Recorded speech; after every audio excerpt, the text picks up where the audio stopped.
Olá, boa tarde a todas, a todos. Vamos começar aqui falando um pouco sobre hipersonalização. Então, primeiro vou ler aqui para dar o contexto de qual que vai ser o painel. Então, a Netflix revolucionou a indústria do entretenimento ao criar uma experiência do cliente hipersonalizada, utilizando análises avançadas de dados e aprendizado de máquina. Uma estratégia agora que inspira os bancos na oferta de produtos, serviços e soluções altamente aderentes às preferências, necessidades e comportamentos de seus clientes, em tempo real e em todos os canais de atendimento. Diferente da personalização tradicional, que se baseia em informações gerais como nome ou localização, a hipersonalização aprofunda-se nas preferências individuais, jornadas, momentos de vida e históricos para criar experiências sob medida. A análise preditiva passa a ser utilizada para antecipar o que o cliente vai desejar antes mesmo que ele saiba. Como aplicar a hipersonalização em escala, aproveitando ao máximo o compartilhamento de dados alavancado pelo Open Finance, o amadurecimento de tecnologias como IA generativa e IA gênica e o modelo operacional Phygital.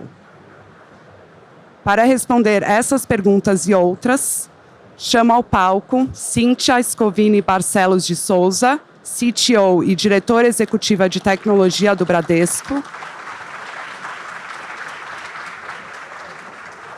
João Araújo, diretor de negócios, experiência e plataformas digitais do Itaú Unibanco,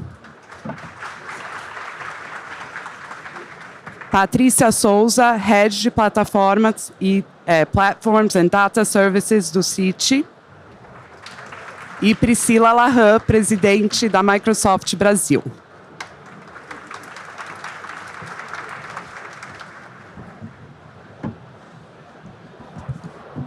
Obrigada pela presença de todos vocês aqui.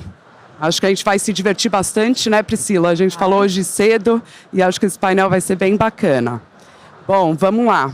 A gente sabe que a hipersonalização vai muito além da digitalização da experiência do cliente. Começando aqui pelos representantes dos bancos, como que vocês têm resolvido o desafio de atender às demandas mais profundas e particulares de cada cliente, respeitando suas aspirações, valores, comportamentos, hábitos e opiniões? Cíntia, vamos começar com você. O que é hipersonalização para o Bradesco? E onde é mais perceptível para os clientes do banco? Primeiro, boa tarde. É uma honra estar aqui hoje com você, Mariana, João, Patrícia, Priscila. Muito obrigada. Então, o que é hiperpersonalização para o Bradesco? Para a gente, é a capacidade que você tem de ofertar experiências, produtos e serviços adaptados a cada perfil, a cada contexto de vida, baseado em dados, sejam eles comportamentais, históricos ou contextuais. É a capacidade que você tem de antecipar necessidades, anseios. E para a gente fazer isso, e por sermos um banco AI First, nós utilizamos IA generativa, análise de dados avançada, para a gente conseguir, criar essas jornadas desde a concepção do produto até o atendimento do nosso cliente, por todo o ciclo de vida. Por falar em atendimento, o nosso atendimento ele é hiperpersonalizado, já com a Bia. A Bia a gente já tem ela há mais de 10 anos, que é a Bradesco Inteligência Artificial. E desde que a gente colocou a Bia com IA generativa, nós conseguimos aumentar a resolutividade dela para 85%. Nós já temos mais de 2,5 bilhões de interações com a Bia. E a Bia ela faz tudo. Ela responde sobre produtos e serviços, ela faz transações, ela faz recomendações. Ela até hoje em dia já entende o humor do nosso cliente quando a gente se comunica por voz. Então, Ai, desculpa. Fiquei tão empolgada com a Bia. Uma outra parte da personalização é através do nosso app. Então, através do app, a gente consegue ofertar hiperpersonalizado as ofertas de acordo com cada perfil. A gente tem uma coisa super bacana, que é o BraScan, que ele oferece uma experiência Netflix-like, que é o quê? Ele usa algoritmos de classificação e, dependendo do perfil do cliente, ele fala o quê? Clientes com seu perfil também investem em. E ali oferece todos os tipos, né, de investimentos. Um outro ponto super bacana é o Renda Bra, onde também a gente hiperpersonaliza as ofertas de crédito. O que a gente fez com o Renda Bra, na otimização do Renda Bra? A gente utilizou multiagentes e a Kunumi, uma empresa do Bradesco, que trouxe para o Bradesco dezenas de cientistas de dados super especiais, em que a gente consegue calcular com uma precisão muito grande a renda do nosso cliente. O que a gente consegue com isso? Uma oferta muito mais próxima do que da renda dele, muito mais inclusiva, muito mais completa. E essa oferta de crédito, ela é dada dentro da jornada do cliente. Então, se você está fazendo um Pix ou pagando um boleto, a gente automaticamente já coloca ali a oferta dentro daquele contexto. Por último, mas não menos importante, é a parte do Open Finance, que traz muitos dados para a nossa organização. E ali a gente consegue também dar um perfil completo do gerenciamento e fazer ofertas com base nessas informações também. Obrigada. Agora, João, e no caso do Itaú, o que é a personalização para os clientes do banco? Boa. Em primeiro lugar, muito obrigado mais uma vez pelo convite. É um prazer compartilhar aqui o painel com... Opa, caiu aqui o microfone, deixa só. Bom, o que é hiperpersonalização para nós no Itaú? Eu diria assim, Mariana, acho que a verdade é que a gente já há vários anos que trilha esse caminho de forma bem intensa. Talvez o que a gente possa ver são fases diferentes do que a gente chama de personalização, e acho que a gente está vivendo um momento sem nenhum tipo de presentismo aqui, mas acho que a gente está vivendo um momento ímpar no mercado e talvez na história da indústria bancária nessa capacidade de personalizar os serviços para o cliente. Acho que muito disso vem do advento normal da digitalização. Costumo falar que acredito muito que a digitalização talvez tenha sido a maior transformação do sistema bancário na história do sistema bancário, não é?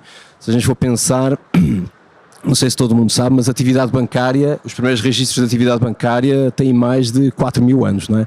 Suméria, Babilónia já eram sociedades que tinham princípios de organização em volta de alguns bens, de alguma forma guardados, que você podia ir lá e em troco disso receber algum empréstimo. A taxa de juros já existia há mais de 3.000 anos atrás, não é? Mas o que eu acho que é interessante ao longo da história bancária é que desde esse momento, Grécia Antiga, Império Romano, Idade Média, Renascimento, etc., o sistema bancário sempre esteve baseado em bens físicos, não é? O dinheiro era físico, não é? No momento em que acontece a digitalização, essa talvez seja a transformação, da mesma forma que a digitalização da comunicação foi para a comunicação. Todos lembram que era a comunicação antes de um WhatsApp, não é? E a facilidade que você hoje tem de formar um grupo, juntar amigos, enfim, dividir qualquer coisa em qualquer formato. A digitalização tem o mesmo impacto, mas eu acho que o impacto que ela traz adicional é que a quantidade de dados que a gente tem hoje sobre o uso dos nossos clientes, assim os clientes consentam o uso do dado, ela é sem paralelo, não é? Um cliente entra, na maioria das vezes, todos os dias no aplicativo do banco porque tem alguma coisa para fazer, e isso é um manancial de dados enorme. Então acho que a gente vive a capacidade de transformar esses dados em prol do cliente. E mais até do que os casos específicos em que isso se traduz, quando a gente fala, por exemplo, do Itaú, eu acho que vale compartilhar os princípios que a gente estabeleceu já lá atrás sobre essa questão da hiperpersonalização. O primeiro deles é que tudo tem que ser realmente individualizado. Então a gente costuma brincar, quando alguém fala em clusters de clientes, a gente diz, bom, se for um cluster de um cliente, a gente está aceitando. Mais do que isso, a gente não aceita porque acreditamos mesmo que dá para individualizar, quer no conteúdo, quer no formato, não é? Então pode ser que para a Cincha o melhor seja o WhatsApp, pode ser que para você o melhor seja o próprio aplicativo, pode ser que para outro cliente o melhor seja um gerente entrar em contato ou algum atendente. Então esse nível de personalização acho que faz muita diferença naquilo que você consegue entregar de valor ao cliente. O outro princípio em cima dessas duas coisas que a gente colocou foi que além da individualização ele precisava de ser anticipativo, e esse é um ponto super relevante, não é? Como você comentou até na introdução, nós não precisamos de esperar um cliente tomar alguma ação ou acontecer alguma coisa para a gente conseguir prever o que vai acontecer. Isso é assim num pagamento, a gente sabe perfeitamente como é que funcionam os pagamentos dos nossos clientes. Se um cliente recorrentemente faz um pagamento para a mesma pessoa no mesmo valor, 2 dias antes do pagamento, 1 dia antes do pagamento, a gente pode ir lá e proativamente oferecer e fazer com que o cliente em um clique pague, não é? Se eu sei que o cliente está de alguma forma se atrapalhando na sua vida financeira, eu não preciso esperar que o cliente não cumpra com as suas obrigações para proativamente ir lá e propor alguma outra proposta com prazo mais longo, com, enfim, parcela mais baixa, o que for, para ajudar o cliente. Então a personalização e a hiperpersonalização, ela se traduz em diversos lugares onde a gente utiliza hoje. Eu diria que em quase toda a experiência que a gente tem hoje, nós temos a consciência tranquila que estamos realmente entregando de forma absolutamente individualizada. Para quem for cliente, se entrarem no app, todos os dias lá no topo do app vocês devem ver uma mensagem ligeiramente diferente. Ela varia de acordo com o momento do mês, de acordo com o perfil de cada cliente, de acordo com as informações específicas de cada cliente. Dei vários exemplos aqui, a mesma coisa numa prevenção de um Pix que a gente acha que pode ser um golpe, que teoricamente não é nenhuma culpa do banco, não é? O banco não teria a ver com isso, mas se a gente conseguir antecipar e falar para o cliente que a gente acha estranha aquela transação em função do histórico transacional do cliente, em função da conta de destino, enfim, o que for. Então a capacidade hoje de utilizar o dado em prol do cliente é enorme. Mas eu acho que a gente avança nesse momento para uma terceira fase, e sobre a qual a gente vem muito entusiasmado, que é a fase que é de alguma forma potencializada por AI generativa, e nós acreditamos que esse é todo um novo patamar do que dá de hiperpersonalização e de contexto e de fluidez de experiência, etc. Muito forte, muito distinto daquilo que a gente viveu até hoje. Enfim, temos vários casos também nesse sentido, já com visão cliente. Anunciámos na semana passada que lançámos a nossa inteligência de investimentos, então a AI generativa conversando com o cliente, fazendo uma assessoria financeira com o cliente. Estamos testando com 10 mil clientes e aqui é a AI generativa mesmo, modelo LLM por trás, então menos a lógica anterior de bot, etc. É realmente uma AI generativa na mão do cliente. Estamos fazendo o primeiro teste com 10 mil clientes. Temos o Pix transacional também, que você consegue fazer via WhatsApp. Hoje a gente tem em experimento com 200 mil clientes, em breve expandiremos para cerca de 2 milhões de clientes. Tem sido um sucesso também com essa capacidade de interpretar de forma muito fácil aquilo que o cliente fala e dar a solução na hora, em um clique, de forma muito fluida, assim. Quero só ver, não vejo a hora de usar toda essa experiência. A gente pode incluir você no piloto. A gente pode incluir você Boa. no piloto. Bom, Patrícia, agora com você, queria ver um pouco do lado do atendimento para a pessoa jurídica, né? Como que o CIT vê e está fazendo o quê, né, para a parte de personalização? Bom, primeiramente, obrigada, Febraban, pelo convite. É sempre um prazer estar aqui com pessoas brilhantes falando de um tema que para a gente é core nesse momento, né? A hiperpersonalização também chegou para a pessoa jurídica e é muito interessante quando a gente pensa em hiperpersonalização, porque ele está muito conectado à experiência individualizada, e a fala da Cintia e do João trazem casos muito tangíveis, né, do uso da hiperpersonalização. Quando a gente vai para o segmento da pessoa jurídica, a gente também está com a hiperpersonalização com o objetivo de atender os anseios e os objetivos daquela empresa. Uma empresa de grande porte, uma empresa de médio porte, tem também um anseio de crescer, de evoluir, de exportar, de muitas vezes construir uma nova plataforma, operar em um novo mercado, e a hiperpersonalização do contexto da pessoa jurídica parte exatamente dessa necessidade macro da empresa, de forma bastante ampla, entendendo exatamente essa estratégia e, em cima disso, construindo um modelo de atendimento, que também passa por algumas camadas adicionais, porque no caso da pessoa física, eu estou normalmente falando do seu anseio individual. A gente sabe ali, né, que aquela pessoa está no momento de um crédito imobiliário, pela forma como ela está interagindo. Quando a gente vai para a PJ, eu tenho uma série de objetivos corporativos que são complementares muitas vezes, e o atendimento desses objetivos passa por eu entender todos esses usuários, todas essas pessoas que estão interagindo com o banco de forma muitas vezes até de procriação. Quando a gente fala dos objetivos macro, né, dessa empresa, a gente está muitas vezes entendendo ali o que um tesoureiro tem de necessidade no final do dia para o fechamento do seu caixa, junto com o que o analista que está ali interagindo com o chatbot precisa de informação para poder continuar com aquela transação, ou como a gente auxilia ele naquele processo, se a gente identificou algum padrão diferente. No caso do Citi, a gente é um banco global e, sendo um banco global, a gente também olha para essa necessidade do cliente de forma global. Muitas vezes essa empresa tem um tesoureiro também regional e a necessidade dele, em conjunto com essas que a gente tem localmente, montam, né, exatamente a oferta ou o processo que a gente vai montar para o cliente. Além disso, eu acho que é muito interessante no contexto da pessoa jurídica que não necessariamente a gente sempre está falando de um canal bancário em que ele vai interagir. Isso porque a pessoa jurídica muitas vezes tem a melhor experiência no RP dela, num Treasury Workstation que ela já usa, e é papel do banco poder trazer a qualidade de dado no momento certo, do propósito certo, para aquela plataforma. E muitos dos casos que a gente trabalha com clientes, inclusive, a hiperpersonalização passa por uma cocriação em que eu entendo a solução desse cliente final e incluo a minha solução ou de pagamentos, ou financeira, ou de crédito, como parte integrante dessa plataforma. Então, eu acabo trazendo algumas camadas adicionais para esse contexto, mas exatamente porque no mercado corporativo essa intenção, essa hiperpersonalização é multipessoa, é multiobjetivo dentro desta companhia. Excelente, obrigada. Bom, Priscila, agora com você, o quanto que a IA generativa e a IA agênica auxiliam a hiperpersonalização? Né, agentes autônomos, eles podem se adaptar às preferências, às necessidades individuais de cada um, e permitindo que os bancos tenham serviços, produtos, soluções diversas, né, diferentes. E como que isso funciona para a parte de campanhas de marketing ou interações individualizadas? Como que você pode contribuir aí? Obrigada, Mariana. É um prazer estar aqui com a Cíntia, com o João, com você, Patrícia. Muito prazer, boa tarde. Me colocaram no painel com experts do setor financeiro, achei que foi sacanagem, mas está tudo bem. Não, mas brincadeiras à parte, eu acho que todos os clientes aí da Microsoft, a IA generativa e a IA agêntica, né, quando a gente fala de agentes autônomos, são habilitadores para essa hiperpersonalização.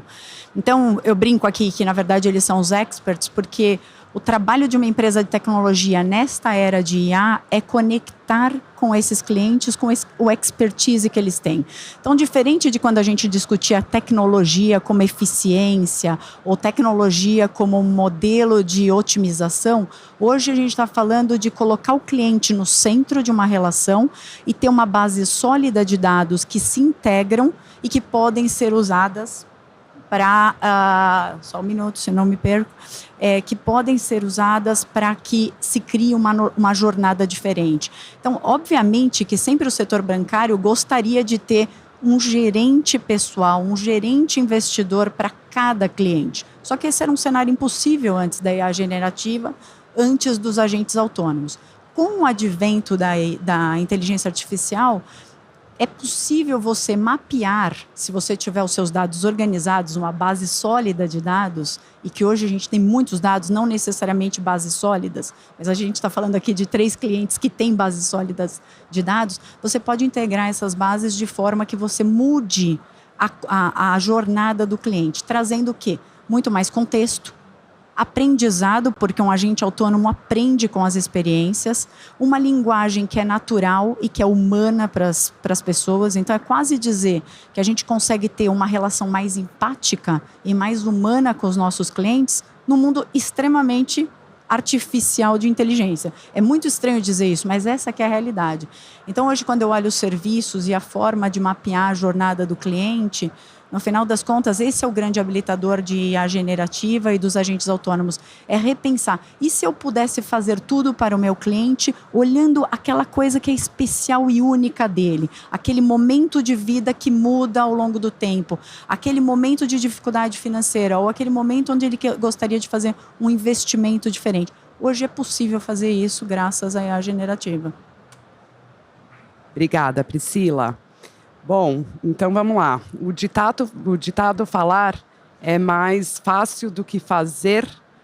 Isso vale para a hiperpersonalização? Patrícia, começando com você agora, quais são os maiores obstáculos para a gente conseguir escalar? Né? Levar em consideração toda a tecnologia que tem aí, que está disponível e que consegue fazer isso. Quais são os obstáculos? É a infraestrutura? É a consolidação de dados? microsegmentação? O que é? Eu acho que a listinha não é pequena, né? A gente está aqui para contar sobre como o mercado está transformando e nos últimos anos a gente tem principalmente o advento da IA, né? A gente escuta a Cíntia falando e a gente já consegue ver o que está por vir em muito pouco tempo, né? E como a realidade vai se transformar. Mas isso só se dá exatamente porque a gente tem hoje uma base tecnológica, uma conjunção de tecnologias que me permitem ter o arcabouço necessário para construir esse cenário. Eu vou começar talvez pelo mais básico, porque exatamente é por onde a gente precisa montar essa estrutura e consegue ter os nossos agentes generativos trabalhando, que é exatamente sobre a consolidação de dados. Eu acho que esse é um primeiro desafio quando a gente pensa na necessidade do cliente end-to-end, né? Então, garantir que você tenha ali uma base consolidada, um data lake que esteja muito bem identificado, muito bem validado, com dados que se comunicam e se conversam muito bem, eu entendo que é ali quase que sedimentar, né? Quase um primeiro pilar para você começar a construir uma experiência mais hiperpersonalizada.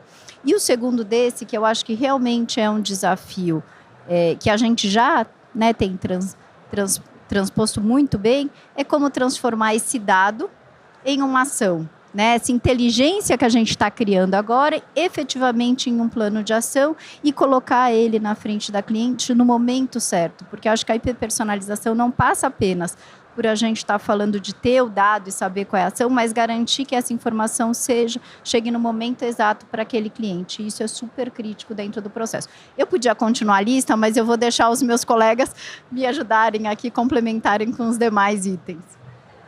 Por favor, João, se você puder complementar e também trazer um pouco de como superar esses desafios, né? Perfeito. Acho que tem esse ponto que a Patrícia comentou e o dado é a base, não é? Então, as coisas mais basais, eu diria assim, não é? O dado bem catalogado, o dado democratizado para que todo mundo possa utilizar, o dado com a qualidade suficiente, e isso significa que o dado muitas vezes tem que ser reavaliado e de alguma forma voltar com o cliente, entender que aquele dado ainda é um dado bom ou que faz sentido. Enfim, tem toda essa parte que eu diria mais estrutural, mais basal. Acho que, inclusive, como Itaú, nós vínhamos fazendo um trabalho muito forte nisso, então eu vou até tocar em outras dimensões que eu acho que são relevantes, ou pelo menos para nós foram relevantes na forma como a gente conseguiu evoluir.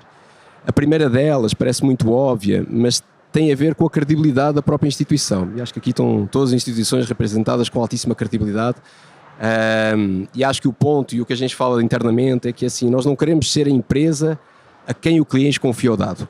Nós queremos ser a empresa a quem o cliente quer confiar o dado. Que parece uma nuance, mas é uma nuance de eu acredito tanto na empresa que eu confiaria sim os meus dados, eu quero que aquela empresa tenha os meus dados e guarde os meus dados porque eu sei que aquela empresa fará com aqueles dados alguma coisa que para mim tem muito valor. Então esse ponto, do ponto de vista do próprio trabalho do dia-a-dia, ele é super relevante. No sentido de dizer assim, algum funcionário do Itaú que em algum produto pensa em pedir um dado para clientes, tem que ter a certeza de porquê que usaria aquele dado em prol do cliente. E essa é uma mudança de mindset bem relevante. E com isso nós acreditamos que conseguimos nos tornar a empresa para quem o cliente gostaria de poder dar o dado. Então esse é um primeiro ponto. Um segundo ponto que para nós foi super relevante foi o que a gente chamou da horizontalização da tomada de decisão. Porque como você imagina dentro de uma empresa da dimensão de qualquer uma das que está aqui representadas, tem o produto A, tem o produto B, tem o produto C, é tentador, todos eles querem falar com a Mariana porque tem alguma coisa e que é relevante para falar, não é? Eu há pouco dei o exemplo lá das conversas que a gente tem no topo do aplicativo, só para todo mundo ter uma noção. Se a gente olhar as várias combinações que a gente pode ter para clientes dentro do Itaú por mês, a gente conseguiria fazer 2 bilhões de combinações diferentes de potenciais conversas, não é?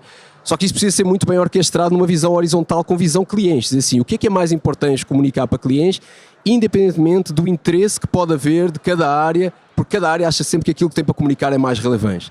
Então essa horizontalização da decisão, com alguém que olha cliente em primeiro lugar e que muda a lógica algorítmica em função disso, vou dar um exemplo. Para nós, se a gente tiver que comunicar que vai vencer um boleto amanhã e que você precisa pagar o boleto, senão você vai pagar juro ou vai pagar multa de atraso, é muito mais importante e isso passa na frente de qualquer oferta que a gente possa fazer de produto financeiro, de crédito, de investimento, do que quer que seja, não é? Então criar essa lógica cliente, essa horizontalização da decisão, para nós foi super relevante. E um último ponto que para nós também foi super relevante, estavam até aqui alguns elementos da nossa própria equipe de design, e aí eles podem confirmar isso. Nós implantámos há cerca de 2 anos uma metodologia que em qualquer jornada que nós colocamos no ar, de qualquer produto, seja no aplicativo, seja fora do aplicativo, ela tem que responder por alguns critérios. São 4 critérios muito bem definidos. Então essa jornada precisa ser relevante para o cliente, precisa ser simples para o cliente, precisa ser confiável, precisa ser memorável. E tem um checklist enorme do que precisa acontecer para que aquela jornada cumpra esses requisitos. Mas o primeiro deles é ser relevante.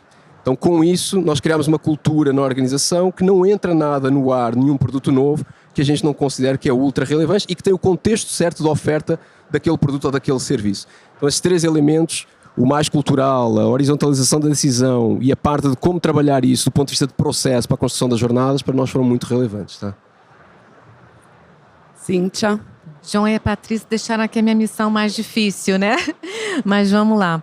Falar um pouco, então, já que a gente falou muito do dado, da escalabilidade dessas soluções. Então, a gente também, o Bradesco é uma organização enorme. Para cada uma das áreas de negócio, a gente está recriando tudo do zero, todas as estruturas, era bem complicado. Então, com toda a experiência que a gente já tem com a Bia, há mais de 10 anos, nós criamos 3 estruturas que elas se combinam para qualquer solução que a gente quer fazer de hiperpersonalização, de modelo de dados e tudo mais. A primeira é a Bridge, que a gente chama internamente de Bradesco Inteligência de Dados Generativa. Então, o que a gente tem ali?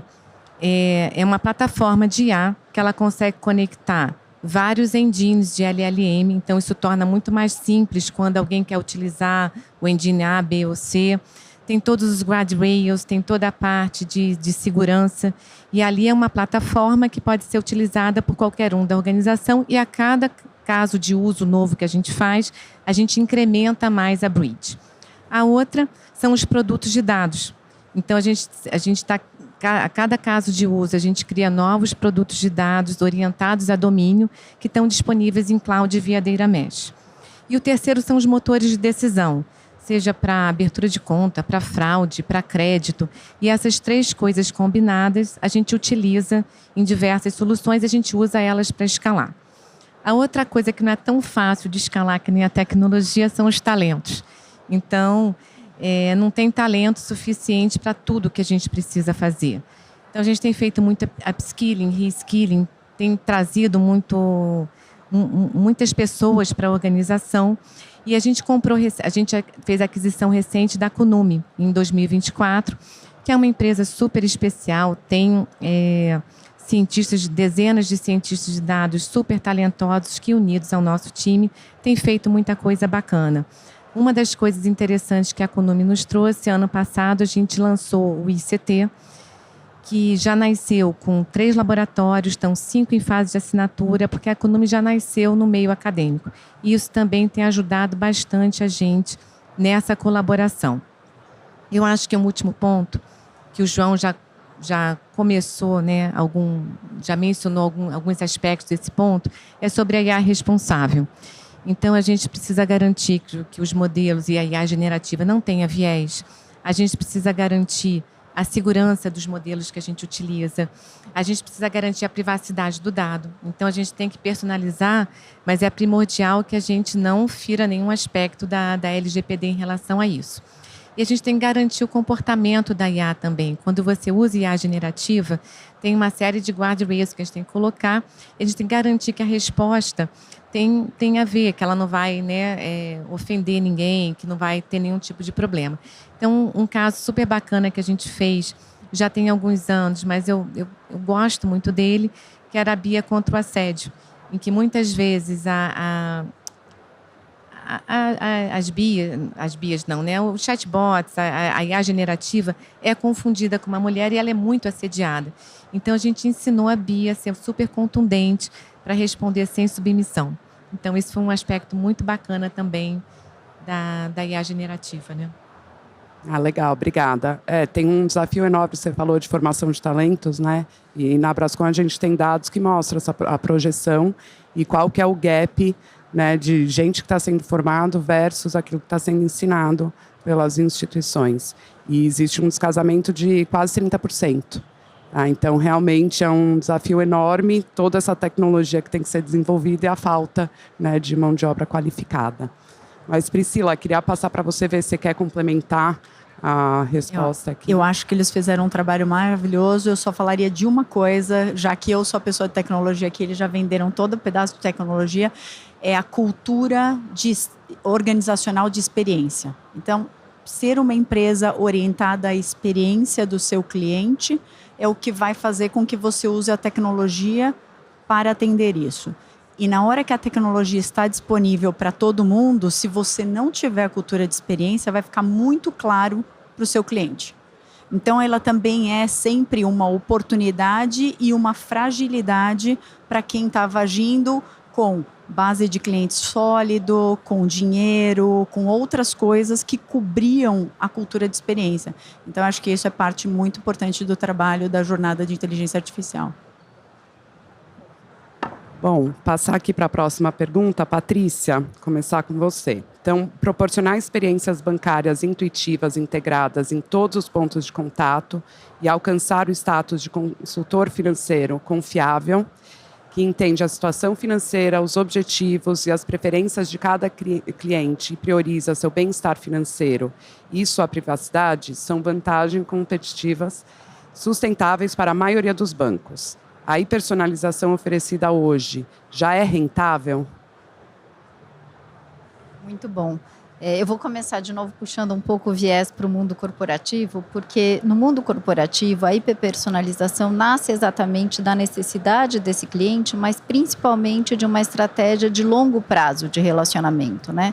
Muito do que o João comentou, né, da gente sempre privilegiar a hiperpersonalização sendo usado naquilo que vai beneficiar esse cliente final e que vai trazer, é bem o cerne desse processo. E no caso da pessoa jurídica, fica ainda mais claro que o que a gente está implementando em conjunto com esse cliente ou o que a gente está provendo ali de solução para esse cliente precisa ser profundamente útil no processo dele. Não, no caso da pessoa jurídica, às vezes não é tão sutil, né? Não é um atendimento só sutil, ele precisa ser muito útil, ele precisa ser mensurado também para o lado da empresa, porque a gente tem uma série de stakeholders que também estão comprando o uso dessa hiperpersonalização e estão se beneficiando disso. E adicionalmente a isso, eu acho que ele precisa ser operacionalmente muito relevante. Então, quando a gente pensa em hiperpersonalização para a pessoa jurídica, a gente parte daqueles use cases e aqueles contextos que vão fazer uma diferença real para o cliente num primeiro momento, né? Então, o uso da IA na predição de fluxo de caixa ou na ajuda para esse cliente poder construir uma estrutura que permita ele ter ali a informação clara no momento, né, da previsão de fluxo de caixa ou no momento de uma aquisição, e como a gente suporta esse processo com essa informação personalizada é extremamente crítico nesse processo. É claro que a rentabilização vem junto com isso, né? Acho que a gente já teve alguns exemplos no painel dos presidentes logo de manhã, a gente teve alguns exemplos de eficiência. A Cíntia mesmo trouxe aqui um exemplo muito claro em que o uso da BIA trouxe uma eficiência adicional. Então, é claro que a gente associando o IA à hiperpersonalização, a gente já vê resultados. No segmento de pessoa jurídica, a gente vê isso principalmente numa redução de custo do processo, né? É claro para o cliente, quando a gente reestrutura um processo, quando a gente revisa uma oferta de produto, incluindo uma hiperpersonalização e consegue trazer esse benefício, o real benefício financeiro também. Então, isso aqui já tá bem encaminhado. João? Eu concordo muito com a Patrícia, assim, é uma relação de longo prazo, então eu acho que a melhor forma, se a gente fosse quase, né, na sua pergunta de return on investment da hiperpersonalização, eu acho que ele se mede pela percepção do cliente e pela essa construção de relação de longo prazo de alta credibilidade. Isso para mim acho que é o grande ponto, assim, né? Às vezes é difícil medir exatamente, não é? Tirando as coisas que são mais diretamente financeiras, mas eu vou dar exemplos até quando você pergunta de se paga, se não se paga. Tem uma frase na nossa cultura que diz que só é bom para a gente se for bom para o cliente. Então vou dar exemplos do lado do cliente, não é? Dos exemplos que estava dando há pouco. Hoje cerca de 10% dos clientes do banco pagam um boleto em atraso, mesmo tendo dinheiro na conta no dia do vencimento do boleto, não é? Para nós conseguir reduzir o volume de multa e de juros de atraso que o cliente paga, para nós é um golaço. Estava dando o exemplo há pouco do golpe, do Pix, não é? Quando a gente cruza a informação de quem está enviando o dinheiro, com que valor é que está enviando, quem é a conta destinatária, com quem é que aquelas contas podem eventualmente ter relação, se a relação for estranha, alertar o cliente no momento, perguntando se tem a certeza. Nós achamos que pode ser um golpe, pode estar caindo num golpe. Nós hoje, não vou dar aqui o número, mas nós evitamos a esmagadora maioria dos golpes em que os clientes cairiam, não é? E não é nenhuma liability que seria imputável ao banco porque o cliente foi fraudado de alguma forma num anúncio que vi no Instagram, achou que era verdadeiro, foi lá, fez uma transferência para alguém e não era fake, não é? Ou alguém mandou um WhatsApp pedindo dinheiro e o cliente achou que era alguém da família e enviou o dinheiro, não é? Mas para nós conseguir reduzir esse impacto no cliente, para nós é super relevante, não é? Acreditamos que cada touchpoint em que isso acontece, a gente cria um goodwill do cliente de continuar a relação connosco no longo prazo, não é? Então isso para nós é super importante e acho que quase do lado contrário é ter um cuidado com a irrelevância também. Isso para nós também é outra métrica que a gente mede com bastante cuidado. Então toda a comunicação ou toda a jornada que a gente faça com clientes que não origine de alguma forma um feedback positivo do cliente, no sentido mostrarmos uma comunicação, o cliente não se interessou, enviámos o WhatsApp, o cliente não respondeu, não reagiu, para nós esse feedback é super válido, porque cada falha dessa comunicação, cada vez que se é irrelevante, costumo brincar com a equipe que a gente paga uma microfatura pela irrelevância, não é? E uma vez todo mundo tolera. Se isso for de forma continuada, talvez o cliente crie uma percepção negativa em relação à empresa, não é? Então esse outro fator para nós também é super relevante. Fugir da irrelevância para nós é quase tão importante quanto ser relevante com o cliente, tá? Então formas da gente medir sucesso na hiperpersonalização. Boa, Cíntia, e no Bradesco, o que você diria? Eu busquei aqui alguns números em relação aos exemplos de hiperpersonalização que eu passei. Então, primeiro com a Bia. A Bia a gente já tem, para responder a dúvidas e tudo mais, para todos os nossos clientes com IA generativa. Dentro do app, no chat, a gente já está, agora na última semana, a gente passou para 3 milhões. E desde que a gente colocou a Bia com IA generativa, a gente melhorou em 20 vezes o atendimento que a gente tinha, com uma resolutividade de 85%. Então, eu acho que esse número é super relevante. O outro que foi bacana é do Brascan, que é a nossa experiência Netflix de investimentos, Netflix-like. A gente dobrou a captação pelo app em investimentos, depois que a gente colocou o nosso engine lá, Netflix, e hoje 76% da nossa captação de investimentos já vem de jornadas personalizadas. Terceiro, o Rendabra. O Rendabra eu acho um exemplo super bacana, que a produtividade, né? A gente conseguiu montar modelos através do uso de multiagentes 95% mais rápido. Então, aqui o principal ganho é a gente conseguir escalar, já que talento não é tão fácil escalar assim. Então, com o uso de multiagentes, a gente entende que isso a gente vai conseguir espalhar muito mais rápido em toda a organização. E ele já deu um benefício de 250 milhões ao ano.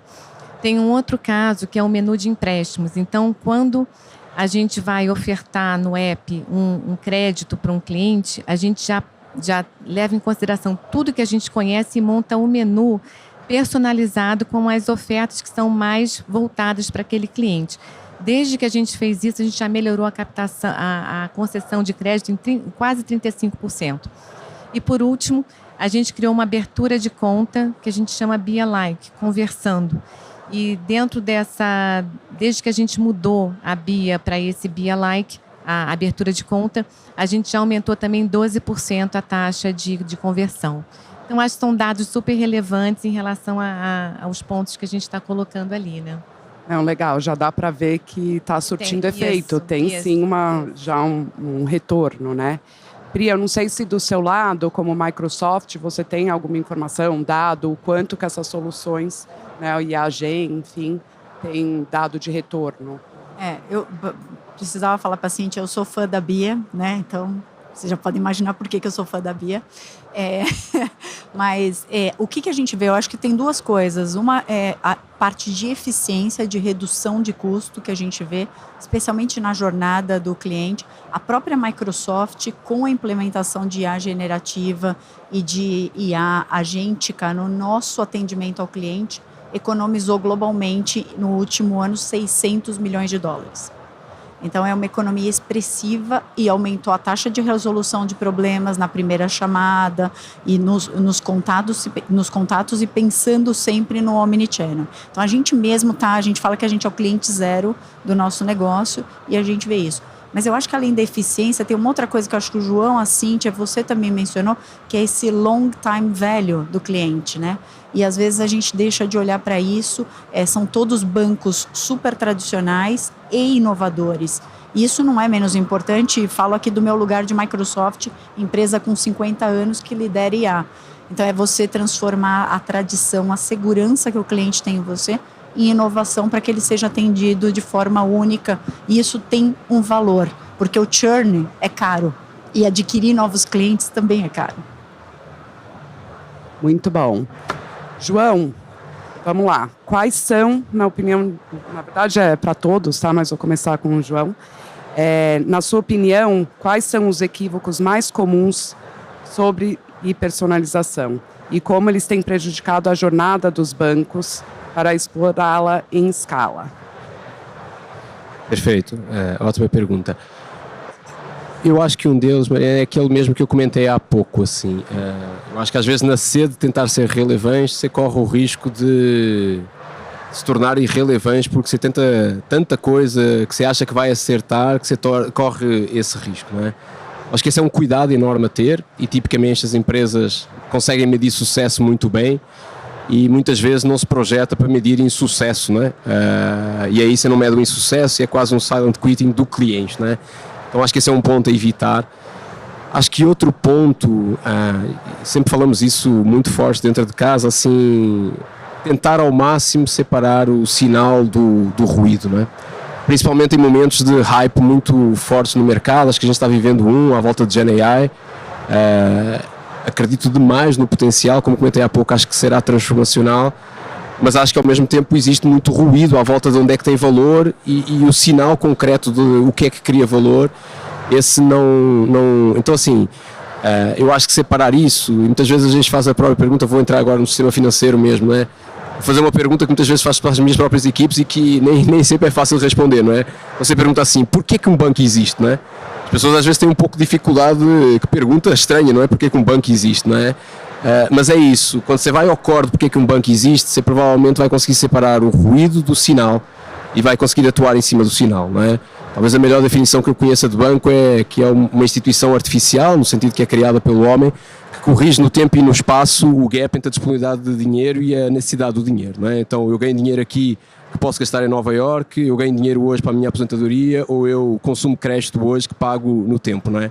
Se você se ater a esses pontos, não é? Vou dar o exemplo daquilo que a gente estava comentando há pouco que a gente está fazendo, é separar o ruído do sinal. Para nós era evidente quando a gente lançou a inteligência de investimentos baseada em GenAI, é evidente que há um trade-off hoje no mercado entre alta personalização do que você consegue fazer e escala do que você consegue fazer. Porque tipicamente se você for falar numa assessoria de investimentos, ela depende de um agente humano, disponível, certo? Então para nós era um potencial problema dizer assim, há uma base enorme da população que talvez não consiga ter essa assessoria de investimento que poderia ter se fosse baseado em algo que é mais tecnológico, mais baseado em GenAI, como a Pri comentou há pouco, com uma conversa que consegue muitas vezes ser mais humanizada do que os próprios humanos conseguem fazer, com um nível de expertise grande, disponível 24 por 7, qualquer dia que seja necessário a qualquer momento para o cliente, não é? Então separar essas coisas assim, isso aqui tem valor? Tem valor. Isso aqui resolve uma dor clara de uma grande parte dos clientes? Sim. Isso aqui tem escala? Sim. Se a resposta a essas várias perguntas for sim, e em cima disso a gente ainda olhar e dizer assim, e nós como Itaú temos capacidade de ser do melhor que existe no mercado? Sim. Se a resposta a essas 4 perguntas for sim, então provavelmente é um sim. Mas muitas vezes tem várias dessas perguntas ou várias dessas respostas que é assim, é legal mas não tem escala, seria legal mas a gente não tem capacidade para, então se for isso é um não é? Então separar esse ruído do sinal e quase criar processo para que assim seja, eu acho super relevante e acho um conselho que eu dou a todo mundo. Assim. Cíntia? Deixa eu tentar complementar aqui algumas ideias também em relação aos pontos super relevantes que o João já passou. Acho que o primeiro, apesar de eu ser uma pessoa de tecnologia, é a gente focar só na tecnologia e esquecer que tem um cliente. Então, nem toda tecnologia resolve todos os problemas. Então, tem que entender o cliente, entender qual é a jornada dele, quais são as hipóteses que a gente quer testar, senão você não vai conseguir criar uma jornada de personalização relevante. O segundo é a gente quebrar essa experiência. Então, bancos grandes como os nossos, a gente tem vários canais em que o cliente acessa. Ele tem que ter essa mesma experiência, essa mesma jornada assim, fluida em todos eles. Ele pode começar pelo app, ou conversar com a Bia, depois ligar para o gerente dele, ir até uma agência. E essa informação e essa hiperpersonalização ela tem que estar consistente em todos os canais. O terceiro é a gente esquecer a parte não funcional, porque nada adianta uma jornada sensacional, hiperpersonalizada, um banco só para você se ele não é resiliente, se ele não está disponível, se ele não é seguro. Então, todos esses aspectos do não funcional são super importantes, porque mais importante do que o banco te entender, ele está disponível na hora que você quer fazer um Pix, você está fazendo uma compra e tudo mais. E o outro é a gente não trabalhar todo esse conceito dentro da organização como um todo. Não focar nas pessoas, na cultura. Então, a gente tem os times todos trabalhando, né, de um formato ágil, a gente tem evoluído muito o nosso formato ágil, mas a gente tem trabalhado muito também nos aspectos culturais. Então, um dos aspectos da nossa transformação é a evolução da nossa cultura. A gente tem muita coisa bacana na cultura do Bradesco que a gente quer manter. Tem coisas que a gente quer deixar para lá e tem coisas que a gente tem que começar a fazer. Então, dentro da nossa transformação, a gente lançou o Sou Bradesco, em que tem um foco muito grande no cliente e nas pessoas. Um time orientado a desafios, resultados e mais do que tudo, né, o empoderamento de cada um para tomar a decisão melhor para os nossos clientes. Pri, só para inverter um pouco aqui, depois eu passo para a Patrícia. Eu acho que a Cíntia e o João cobriram aí super bem. Eu olharia 2 pontos do ponto de vista geral de IA generativa. Para mim, acontecem 2 cenários. Quando a empresa não tem governança e isso começa a pipocar em todos os lados e você tem diversos problemas. Então, esse é um cenário. Então, é importante ter a base de dados sólida, é importante ter a definição clara de quem acessa o quê e como você governa os dados. E isso, obviamente, com a responsabilidade de que para a gente é um ponto importante, aí pensando na relação com o cliente. E o outro cenário que eu vejo também é quando a área de tecnologia, e a Cíntia falou que ela é TI, a área de tecnologia tenta restringir, porque está com medo da governança. E aí, quando ela faz isso, as áreas de negócio na era de IA vão vencer todas as vezes. Elas vão começar a fazer do jeito que elas quiserem. Então, precisa ter uma conexão muito mais fina entre tecnologia e negócios, porque agora os negócios mudam por causa da tecnologia mais do que em qualquer outro cenário anterior, como foi o mundo de transformação digital ou do advento da nuvem, né? Então é muito diferente. Eu veria esses 2 cenários, o excesso de liberdade sem governança ou quando você tenta restringir e cada um vai ter Agora tem até uma expressão que é bring your own AI. Então, se as pessoas trazem sua própria IA, inventa qual IA elas vão usar. Então, acho que são os 2. Muito bem. Eu complementaria aqui, porque eu acho que o tema da tecnologia, né, é sempre o primeiro, mas eu juntaria esse contexto junto com toda a questão que a gente tem de considerar o cliente como um todo, né? O AI pode, às vezes, aparecer, o uso da personalização de formas muito momentâneas, mas a gente não pode perder a visão do todo da experiência desse cliente.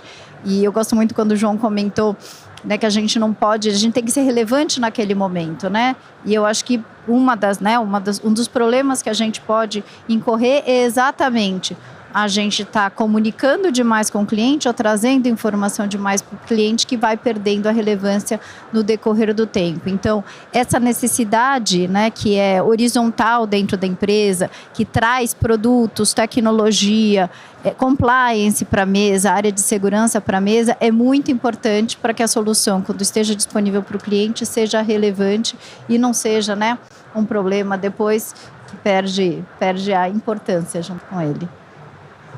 Tá joia. Bom, a gente está chegando aqui ao fim do nosso painel. Sei que vocês já colocaram bastante até quais são os benefícios, né, para o próprio cliente, mas eu queria fechar aqui com uma provocação para que vocês encerrem, façam as considerações finais, 2 minutinhos para cada, sintetizando quais de fato são os benefícios da personalização para os clientes. Vamos começar aqui. Pri, vou começar com você, que acho que foi a única que não começou ainda. Tá bom, perfeito. Eu acho que os benefícios para o cliente é ele ser tratado de acordo com as suas necessidades, o seu momento, é realmente ter aquilo que você espera. Então, assim, ao longo do tempo, a gente foi ficando mais complexo como ser humano, mais exigente, mas não necessariamente estava sendo atendido pelo setor financeiro ainda nesse patamar pelo custo, porque era impossível de fazer. Então, eu acho que a grande vantagem de IA generativa, IA agêntica, dos agentes autônomos nesse processo da hiperpersonalização é o cliente não precisar repetir a mesma informação diferente no WhatsApp do que é no call center, do que é num e-mail ou receber uma oferta no app que não é adequada às necessidades dele. Então é trabalhar esse único, para mim esse é o maior benefício. Patrícia? Bom, a hiperpersonalização, né, um dos principais benefícios é exatamente a gente conseguir ser mais eficiente para nós e para o cliente, né? Quando a gente olha o contexto corporativo, isso fica muito, muito claro. Então, garantir que a gente está ali no momento certo, no momento da verdade do cliente, com a solução 100% integrada com a necessidade dele, é um dos principais benefícios. Acho que os anseios dos nossos clientes estão muito claros há bastante tempo, que a gente não tinha ainda o arcabouço tecnológico para conseguir suportar isso. Então, vendo, né, o que estamos vivendo e que ainda está por vir, a gente consegue ver uma experiência do cliente cada vez mais integrada, cada vez mais focada e com um benefício tangível, né? Cada vez mais eficiente. Eu vou acabar reduzindo a minha necessidade de pontos de contato, mas sendo infinitamente mais efetiva na hora que eu estou tendo essa ou comunicação com o cliente ou fazendo parte dentro do processo dele no mundo corporativo também. João? Perfeito. Olha, eu sou bem entusiasta, assim, eu acho que a gente vive uma oportunidade de escrever uma página bem diferente na história, como eu comentei há pouco.